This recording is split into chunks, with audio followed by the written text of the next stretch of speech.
Hello guys, in this video I'm going to show you how to use Claude Code in Terminal. This is simple.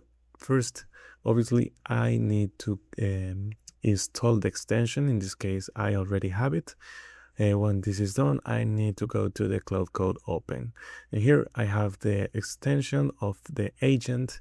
Obviously I need to have a subscription of Claude AI, or I have to pay for an API.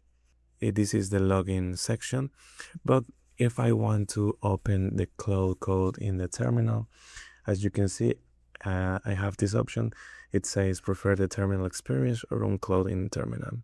I need to click on run Claude in terminal. And as you can see, I have this terminal option.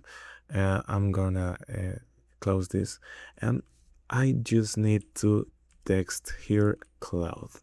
If you click enter, and you need obviously to have all of the login complete, and then you are going to enter to your Claude Code in your terminal, and that's it.